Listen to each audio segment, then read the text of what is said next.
ঢাকায় ভয়াবহ তাণ্ডব ও সহিংসতা চালাতে চায় পলাতক আওয়ামী লীগ।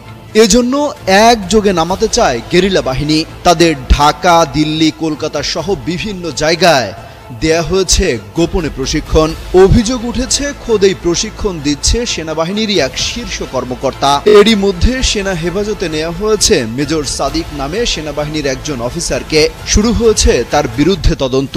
সূত্র বলছে মূলত প্রশিক্ষণ দেয়া হচ্ছে নিষিদ্ধ ছাত্রলীগ এবং অবসরপ্রাপ্ত কিছু সরকারি কর্মকর্তা কর্মচারীকে।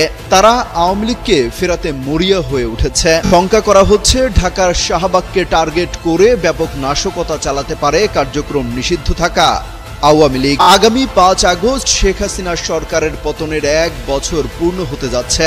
এই সময়টাকেই টার্গেট করা হয়েছে বলে শঙ্কা করা হচ্ছে খোদ আইন শৃঙ্খলা রক্ষাকারী বাহিনীর পক্ষ থেকে। ব্যাপক নাশকতার শঙ্কায় এরই মধ্যে দেশ জুড়ে 11 দিনের বিশেষ সতর্কতা জারি করা হয়েছে। সূত্র জানায় গ্রেপ্তারকৃতরা এই বিষয়ে অনেক গুরুত্বপূর্ণ তথ্য দিয়েছে।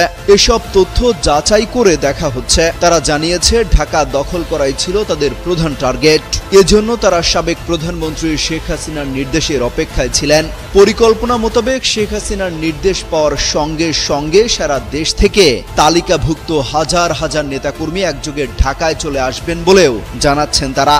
সবাই সমবেত হবেন রাজধানীর শাহবাগে। শাহবাগ মোড় দখল করে জনমনে আতঙ্ক তৈরি সহ জনগণকে জানান দেয়া হবে যে আওয়ামী লীগের কয়েক লাখ লোক ঢাকা দখল করে ফেলেছে। প্রশাসনও তাদের সঙ্গে আছে। তাৎক্ষণিকভাবে এর প্রভাব পড়বে সারা দেশে। পরিকল্পনা অনুযায়ী আওয়ামী লীগ অধ্যুষিত কয়েকটি জেলা সহ দেশের বিভিন্ন স্থানে আওয়ামী লীগের বিভিন্ন পর্যায়ের লোকজনও মাঠে নামার সাহস দেখাবে বলেও শঙ্কা করা হয়।